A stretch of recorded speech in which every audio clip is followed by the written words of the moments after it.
तो सभी आ गए ना? ठीक है। सो सभी का वेलकम न्यू सेशन में पहली मीटिंग के लिए।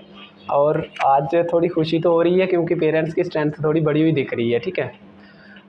थोड़ा सा हम आज डिस्कशन करने जा रहे हैं। जो नया सेशन हमारा स्टार्ट हुआ है, अभी लगभग 1 महीना हो गया उसके सेशन को स्टार्ट हुए और U1 की तैयारी हमारी चल रही है। जो हमारी समर वेकेशन होनी है उसके पहले पहले हमारा U1 जो है वो हो जाना है। तो आप लोगों से वो मैंने पहले भी बताया था कि भाई इस बार जो हमारे रिज़ल्ट होंगे U1 से लेकर T2 तक के रिज़ल्ट वो स्टेप बाय स्टेप हम आउट करते जाएंगे और आपको दिखाते जाएंगे कि आपके बच्चे क्या कर रहे हैं। ठीक है। सो तैयारी पूरी रखिएगा उसकी भी।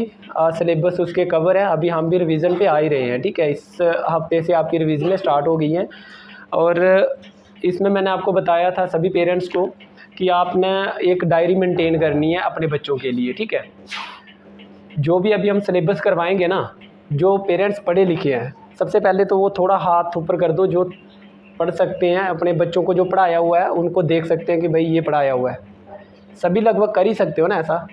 तो एक डायरी आप लोग मेंटेन करके रखिएगा। जो हमने उनको पढ़ाया है यहाँ से जो उसके टेस्ट हो रहे हैं उसको कितना आ रहा है कितना नहीं आ रहा है वो एक मेंटेन करके रखिए, ताकि फिर हम उसी के ऊपर काम करें। यहाँ पे आपके बच्चे हमें थोड़े वीक दिख रहे हैं। ठीक है ना। सो डायरी बहुत ही ज़रूरी है। हम अपने स्टाफ को भी अभी डायरी प्रोवाइड करने वाले हैं। अगले सेशन में सभी के पास एक डायरी होनी चाहिए पेरेंट्स टीचर मीटिंग की। ठीक है। श्योर है? सभी के पास डायरी होनी चाहिए। ठीक है। अगर मोटी डायरी नहीं लगानी है तो ये छोटी कापी जो आती है 10-20 रुपये वाली वो लगा लीजिएगा। और हर एक मीटिंग जो भी अटेंड करते हैं उसमें क्या बताया जाता है उस पॉइंट को लिखना है आपने। और स्कूल से जो बच्चे कर रहे हैं, जो हम उनको पढ़ा रहे हैं, उनको कितना समझ आ रहा है कितना नहीं आ रहा है, कहाँ उनको दिक्कत आ रही है, कहाँ वो याद नहीं कर पा रहे हैं। इससे ये पता चलेगा कि अगर कोई बच्चा वीक है कहीं पे तो उसको कैसे आगे लाना है। ठीक है। उसके हम पॉइंट आउट करते हैं कि भाई उसको कहाँ दिक्कत आ रही है, कहाँ पे हम उसको काम करेंगे तो वो थोड़ा और बेटर हो जाएगा। ठीक है ना। चैनल का क्या है कि अगर हमारे 1000 के पास सब्सक्राइबर हो जाते हैं तो फिर हम इसको ऑनलाइन चला सकते हैं क्लास को। ठीक है। अभी तो हम शॉर्ट वीडियो डाल सकते हैं उसमें ज़्यादा से ज़्यादा 10-15 मिनट से नीचे की। तो जो बच्चे आपके ऐसे हैं अगर नहीं भी समझ आती है ना, तो अगर उस वीडियो को अगर वो चैनल के ऊपर चला जाएगा यूट्यूब के ऊपर तो उसको 10 बार देख सकते हो। आप भी उसके पास बैठे होंगे तो उसको नहीं भी समझ आई, वो छोटा बच्चा आपको समझ आ गई तो आप तो फिर उसको समझा सकते हो जो थोड़े पढ़े लिखे पेरेंट्स हैं। ठीक है। तो इसके लिए आपको बोल रहे हैं चैनल को सब्सक्राइब कर लेना और कोशिश करना अगर आपके आस पड़ोस के कोई भाई मित्र हैं जहाँ कोई, तो उनको भी बोलोगे तो सब्सक्राइबर बढ़ जाएंगे। अभी हमारे पास जो है ना कोई 120 के करीब सब्सक्राइबर है। आपके बच्चे ही होंगे उन्होंने सब्सक्राइब किया होगा।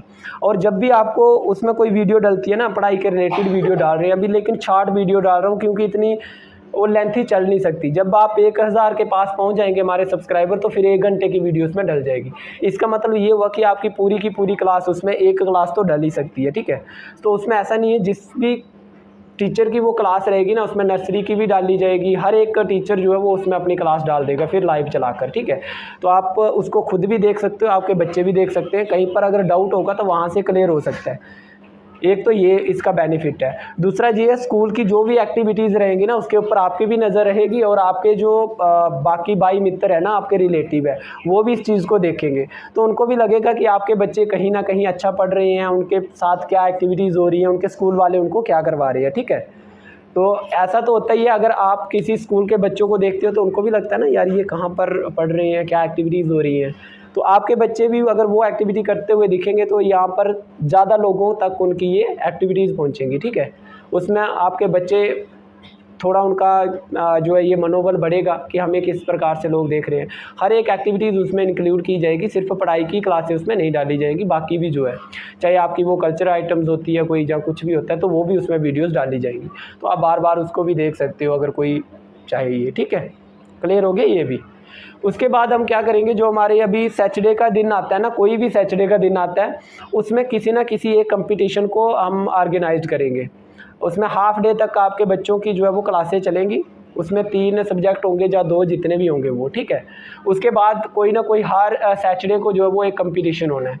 उसमें आपके ये गेम्स का होगा, ऐसे राइटिंग का होगा, इसका ड्राइंग का होगा, राइटिंग कंपटीशन होगा। ठीक है। स्पीच होगी इसमें सभी बच्चों की और ये हाउस को लेके होगी। ठीक है। दोनों हाउस के बीच में कंपटीशन होगा। सो इसमें जो है वो भी आपके ये जो वीडियोस वगैरह हैं ये भी उसमें डाली जाएंगी। और ये बात याद रखना, सिर्फ सैटरडे के दिन के लिए मैं आपको सीधा क्लियर कर देता हूँ कि आपकी जो पूरी 5 क्लासें हैं ना वो नहीं चलेंगी, ठीक है, सैटरडे के दिन, ठीक है। बाकी तो आपकी डेली क्लासें होनी है जो, वो तो होनी है, लेकिन जो सैटरडे के दिन के लिए है ना वो केवल आपकी कौन सी क्लासें रहेंगी, 3 क्लासें रहेंगी। उसी का उनको होमवर्क वगैरह दिया जाएगा और जहाँ उसमें जो पूरा वीक पड़ा होगा उसका टेस्ट लिया जाएगा आपके बच्चों का, ठीक है। और उसके बाद एक कंपटीशन होगा, उसका भी जो है ये नंबर लास्ट में इंक्लूड किए जाएंगे। अभी हमने जब आप उसमें आए थे रिज़ल्ट में, तो मैंने सभी पेरेंट्स को ये बात बताई थी कि भाई आपका जो 3-4 चीज़ें हमने इस नए सेशन में इंक्लूड की हुई है। एक ही best student of the year रहेगा, उसके लिए वो सारी एक्टिविटीज़ इंक्लूड की जाएंगी उसमें, कि वो पढ़ने में कैसा है, खेलने कूदने में कैसा है, अदर एक्टिविटीज़ में कैसा है। तो वो पूरे स्कूल में से एक ही बच्चा जो है वो टॉप करेगा, उसको 26 जनवरी के ऊपर जो है वो इनाम दिया जाएगा, ठीक है। वो एक ही स्टूडेंट होगा पूरे स्कूल से। सेम ऐसा ही पेरेंट्स के लिए भी है कि भाई आप अपने बच्चों को किस तरह से मेंटेन करते हो, स्कूल के लिए जो रूल रेगुलेशन है उनको कितना फॉलो करते हो, ठीक है ना। और उसके बाद अपने बच्चे के ऊपर कितना ध्यान देते हो, मीटिंग्स कितनी अटेंड करते हो, ये सब कुछ उसमें देखा जाएगा। उसके आपको मार्क्स दिए जाएंगे और एक पेरेंट्स को उसमें भी चुना जाएगा जो कि ईयर का बेस्ट पेरेंट्स होगा, ठीक है। ये सारी चीज़ें उसमें इंक्लूड की जाएंगी। और सेम जो है वो ऐसे ही टीचर्स के लिए रहेगा, लेकिन ये जो मार्क्स हैं पेरेंट्स को टीचर देंगे, और ये जो आपने टीचर्स को देने हैं ये आपने और आपके स्टूडेंट जो आपके बच्चे हैं वो देंगे, ठीक है। उससे पता चलेगा कौन क्या है। तो इससे क्या होगा, थोड़ा सा अपवर्ड हम जाएंगे, थोड़ा कंपटीशन की भावना आएगी, क्योंकि अभी हमारा लास्ट वीक से ही जो है वो ये हाउस स्टार्ट हुए हैं, तो हमें देखने को मिल रहा है कि काफ़ी बच्चे कंपटीशन की भावना में आ रहे हैं, ठीक है ना। तो इसको आपने ध्यान रखना है पूरा। मीटिंग के लिए जो है बिल्कुल आपको मैंडेटरी है भाई, मीटिंग कोई भी मिस नहीं करनी है आपने, ये याद रखना। पहले ही सेशन के दिन हमने आपको बताया था कि मीटिंग जो है वो हर एक पेरेंट्स को अटेंड करनी कंपलसरी है, और जो नहीं करेगा उसके लिए 100 रुपये का फ़ाइन रखा हुआ है, ये याद रखना। आपको पता भी नहीं चलेगा, सीधे आपके बच्चों की फ़ीस में इंक्लूड कर दी जाएगी। तो ये चीज़ें भूल जाओ कि भाई पहले क्या होता था, वो छोड़ दो। अपने बच्चों की तरफ थोड़ा ज़्यादा ध्यान देना। हाँ, वो अलग बात है कि अगर किसी को कोई ज़्यादा ही काम है तो आप अपने किसी और उसको गार्डियन को भेज सकते हो, किसी उसके बड़े भाई बहन को भेज दो, ठीक है। अभी इसमें हमें कोई ज़्यादा बेनिफिट नहीं है, लेकिन ये है ना कि भाई जो आपके साथ एक्टिविटीज़ आपके बच्चे घर में कर रहे हैं तो वो आप हमें बता सकते हो, फिर हम उससे ये अंदाज़ा लगा सकते हैं कि वो घर में क्या कर रहा है, उसके कहाँ हम काम करेंगे वो बेटर हो जाएगा। जो हम यहाँ पर आपको बताने जा रहे हैं आप भी सुनोगे तो आपको भी ये लगेगा कि ये स्कूल में क्या कर रहा है, मुझे इसको क्या करवाना चाहिए। तो यही बातें होती है जो मीटिंग में की जाती हैं, ठीक है ना। तो ये तो आपका पहला काम होना चाहिए कि मिस नहीं करनी है, लेकिन ये हमें बाई फोर्स करना पड़ता है कि भाई मीटिंग मिस मत करो। ये तो आपने खुद से ध्यान रखना है, मिस ना हो। ये है पेंसिलें हैं, तो यहाँ पे जब वो आते हैं ना वो खेलने में मस्त हैं, पेंसिल पकड़ी होगी हाथ में, कहाँ फेंक दी पता ही नहीं चल रहा है।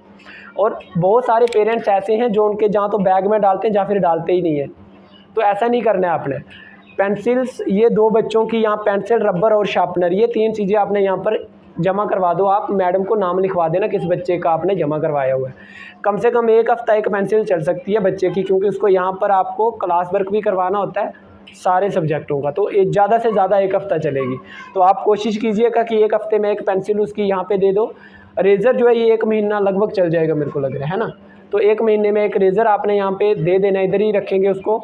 और शार्पनर तो चलो एक आप लेके दे दोगे तो वो हो जाएगा, ठीक है। हम उसको यहाँ संभाल के रखेंगे, क्लास टाइम उसको निकाल के देंगे और उसके बाद अपने पास ही रख लेंगे, ठीक है। तो इससे ये समस्या तो हल हो जाएगी कि वो फेंकेगा नहीं ये चीज़ें, ठीक है, गुम नहीं होंगी जल्दी से, ठीक है। आपकी यहाँ पे मीटिंग होती है ना पेरेंट्स की, अभी बहुत सारे पेरेंट्स को ये भी नहीं पता नहीं है उनको, जहाँ तो वो नहीं कि भाई हम टीचर्स की भी ऐसे मीटिंग करते हैं। और जैसे आपकी महीने में एक मीटिंग होती है, उनकी हफ्ते में एक मीटिंग होती है, ठीक है। तो इसके बीच में हम भी डिस्कशन करते हैं कि कहीं किसी टीचर्स को, देखिए हमारे पास कोई अगर कहे कि भाई बिल्कुल ही प्रोफेशनल टीचर है, वो तो है नहीं, वो तो हम खुद भी नहीं है, तुम लोगों को पता ही है। तुम्हारे आपके बीच में से यहाँ आपके बच्चों को ही पढ़ा पढ़ू के इधर तक पहुँचे हैं। सो हम खुद भी डिस्कशन करते हैं, जो टॉपिक आपको पढ़ाने होते हैं, आपके बच्चों को पढ़ाने होते हैं, पहले हमें खुद उनको देखते हैं अच्छी तरह से, और फिर कोशिश करते हैं किस तरह से समझाएंगे कि अच्छे से आपके बच्चे को समझ आ जाए, ठीक है। तो मैं आपके जैसे आपकी यहाँ पे मीटिंग चल रही है, ऐसे ही आपके जो टीचर्स हैं ना यहाँ पर, इनकी भी मीटिंग होती है हर हफ्ते में, तो उनका भी एक रिकॉर्ड रहता है मेरे पास।